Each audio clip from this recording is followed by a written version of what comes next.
Hey, all right. Welcome back, ladies and gentlemen and ladies. Once again, it's another brand new episode of Eddie G's Comic Culture. I am your host, the one and only Eddie G, bringing it to you live and direct as I usually do. Starting off this show, if you're just tuning in right now, I usually start off every one of my episodes with my shoutouts. Uh, Starting off with the first and foremost, the good folks over at Black Apparel, Kevin Seawright. Thanking him once again, the good friend and brother of mine, for all the work that he's put into the show has been literally phenomenal. Definitely tipping my hat off of them. So if you guys make sure if you have the free time to do so, make sure you check out their website at www.blackapparelblk.com. If you have some extra ducats in your pocket, if you want to spend it on some gear or any artwork that you possibly may like on there, they got some awesome content for you guys to check out. So make sure you do. Also, to my good friends over on Instagram, first and foremost, the Strictly Comedy Vault. Brandon, he's a good kid, also a young and up and coming writer. He always keeps his page pretty refreshed with some new content as well. Awesome work that he's done with the Funko figures, also with some photographs. Make sure you keep an eye open for him. Another one who's another great inspiration as to why I've been doing these videos, Blu-ray Dan, and so congratulations to the body transformation that he's done as of recent, man. Great work, opportunity. You're definitely a role model in a lot of ways. So he's also got a fantastic YouTube channel as well. Make sure you check it out, where he does a lot of unboxings and reviews for Blu-rays and 4K, Ultra 4K Blu-rays as well. I know that's the new thing now for movies, both old and new. So definitely keep an eye open for that. And last and not last, but definitely not least, a good friend Dennis Knight out in New York, who's a writer on the Pronto Comics publisher label. He's got that issue Cross Comics. He's got his issue Cross. Excuse me. Make sure you guys pick it up. It's got some great stuff, also, man. So before I go into any deeper, I know I've been doing a lot of these I know I've been doing this recently a lot in some of my videos, apologizing to you guys for not being so consistent. I do I have my reasons as of recent because of my job. I started working now, so I have my employment schedule could be a little dicey. So I'm trying to balance out a lot of things. It's gonna be a little rough, but I'm gonna make it work, and definitely keep you guys posted, up to date with all the stuff that's happening. So with that being said, I do apologize. I'm sorry for stepping out. I'm gonna try to keep myself as much refreshed as possible with these episodes, so you guys can definitely enjoy. So starting off, I want to get into the topic number one: Justice League. Yep, I know I didn't get to see Thor Ragnarok. I haven't seen. I'm definitely gonna see it. So don't trip over yourselves, guys. I'm definitely gonna see it. I plan on seeing it the weekend coming up. Uh, you just have to forgive me. I really am not a big Thor fan as of recent. Over the last 15, 20 years, I haven't really been up on his stuff like that. So I can't really say. And then on top of that, the first two films kind of didn't really rub off on me well enough. So, but then again, look at then again, I went ahead and I saw Justice League. No, let me stop. No, but in all honesty, guys, I really do apologize. I just went ahead, I saw Justice League instead of Ragnarok first. I know I wanted to make it a point official to see Ragnarok both last weekend and the opening weekend, but I couldn't get around to it. So, I ended up I definitely, I wasn't going to change my plans to see Justice League despite my low expectations for the film, despite what I was actually really in for. And I gotta be honest with you guys, I know a lot of right now it's getting shredded by the critics. It's really underperformed at the domestic box, so excuse me, at the domestic box office this opening weekend. So far it's only been 96 million, which is pretty low, actually embarrassingly low regarding the content, the product that's being pushed out there. But I saw it last night. I went with my wife, and we had a pretty good time. We really did. In all honesty, we really had. We enjoyed ourselves. We felt the movie was actually really great. Um, I mean, it's not a 5-star picture. Don't get me wrong. I'm not saying it in terms of that. I'm discussing in terms of having a good time at the cinema. This movie was definitely, was the bee's knees as far as I was concerned, as far as we were concerned, actually. Um, it's a pretty great film. It breaks off. It starts off with the premise, of course, at the with the ending of Dawn of Justice, Superman's loss, and how apparently his disappearance, his death has shaken the world, and crime has gone up, and on top of that, there's a new threat on the horizon with the mother boxes arriving on Earth, which all point to Steppenwolf, basically. And it kind of, you know, it was a pretty short movie. Let's get that out of the way. That's number one. Pacing was a little bit of a problem because of the time frame that they had, honestly. So I had to say that I'm not too great regarding the pacing of the film. That's one of my issues, honestly. But as far as, like, as a whole, as far as a piece for you to actually enjoy, it was actually a pretty good time. I had a good time at the movies. Now, the story, in all honesty, is still the critics are right on that note. I have to give them the props that the story is heavily flawed. Excuse me, flawed. So as to the point as to what they're trying to do, how they meet up, and it really is but the one thing that really makes this story shine, what makes this movie really stand out, is, realistically speaking, the characters.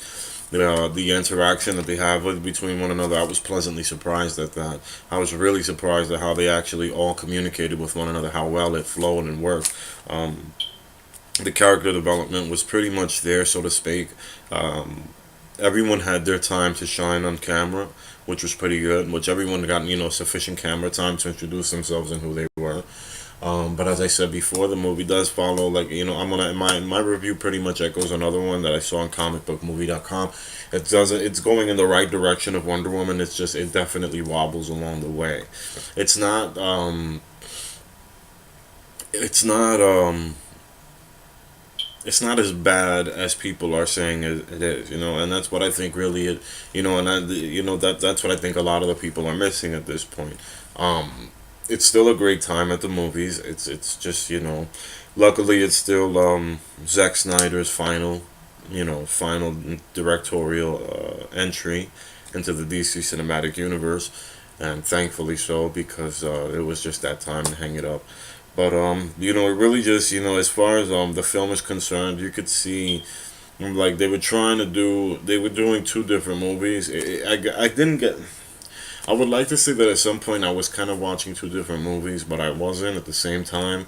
I don't know. It's kind of difficult to explain that feeling. I was when I was at the cinema watching it, But the theater was well, the theater well received the movie. Everyone clapped at the end of the feature, so it was pretty good.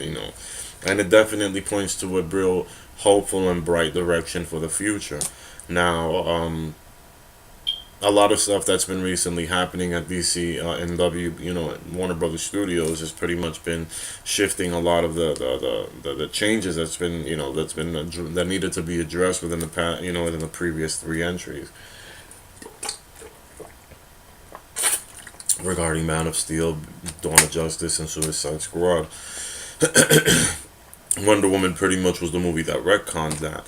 So after seeing a movie like Wonder Woman and then seeing Justice League, it definitely is a step back. But it's even though it takes one step back, it's taking another step forward. But it's backing up and going into the right direction. Yeah, it just realized it just went the wrong way, which is pretty cool. So you get to see that. So I'm actually pretty hopeful. However, like I said before, it was a cool, the story was just pretty much heavily flawed. It was treated like a big budget popcorn flick, which I was kind of hoping that it really wasn't. I was hoping it was going to be taken a lot more serious than that. And in some takes, you could actually see that they were taking it as serious. So I can't harp them for that. But at the end of the day, like, it was just a pretty, it's a good time. It's definitely a good time, But then again, like I said, that's because I went in there with the very lowest of expectations, guys. So don't get me wrong. It wasn't like I didn't go there with like I wasn't going there questioning what the hell I was about to watch, because I knew, like, don't get my hopes up for something as amazing as, was, done previously from other films or so on and so forth. I don't want to mention the other names, of course, because then again, I don't want these, nobody attacking me for whatever. Even though DC is my own personal preference, and a lot of others as well. And that's one of the main things about this is that even though, like, I'm glad that they took the step into the right direction for this movie. The tonal shift that needed to be taken was there, but the fans who previously enjoyed the other entries prior to Justice League, prior to Wonder Woman, seem to hold some sort of defense mechanism over these movies, which is a little bit of an insane approach, because they really kind of, it really kind of just takes it's just a bunch of BS, man. Like, it really just it puts into perspective how vile, or empty certain people can be, certain people's lives. Maybe when it comes down to attacking you for their own personal, for you not liking something, in particularly in particular that they're fond of. So it is what it is. But I will say that I had a blast, man. Despite the heavy flaws of the feature and the story, in the story of the movie, I had a great time. And so, with that being said, the way it ended, the way it finished, and the tone that that it was lighting off, I'm very hopeful now for the future. Now just let's get the right filmmakers involved and the right teams involved, and now you're really cooking with gas, which is exactly what Warner Brothers needs to do at this point. They kind of hit it out the, now, and they're gonna take a hit in the pockets for this, because obviously in the domestic box office, the Justice League just wasn't really holding up. It mean, the fact that the Justice League not breaking 100 million on its opening weekend is a complete disgrace. I'm not gonna slam Zack Snyder anymore. I'm not gonna slam Warner Brothers anymore as much as I really, really want to, but because it's so exhausting. And plus, I want this just to be a good show about conversations and stuff like that, of that nature regarding the forum that I'm creating here. So, but all in all, like, I'm very hopeful to see what's gonna happen, and particularly, so I can't wait for Aquaman. It sucks that we have to wait until December of next year, but it's I'd rather they take their time. And considering they got such a great director in James Wan taking the project, on headward, like I'm really looking forward to it. Like that's one of the next main features. Now let's hopefully see something regarding Man of Steel 2, sans Snyder, of course, and also David Goyer. It's time to cut him loose as well. He's another one. He's another part of the problem. Well, I don't think he should be in the puzzle anymore. But getting the right teams involved, and this could have been the epic saga that it needed to be. Now they're just gonna have to create a sequel to a film that was supposed to be epic, but now is mediocre. So with that being said, it wasn't a bad film, but I did enjoy it. I did enjoy it. I had my good laughs. I had a good time, but it also had its flaws. So with that being said, if you guys are definitely interested in checking it out, tell me what you felt about it. Tell me if you saw it this week, and let me know what you felt about it. What did you feel about the movie? What did you feel about my reviews? Do you agree, disagree? If anything, hit the comment section. I'm always checking them out to see what's going on, so we can get a conversation going. But once again, thank you guys for the love and the appreciation. I'm back once again, and I'll see you guys next time. Take care of yourselves. All right.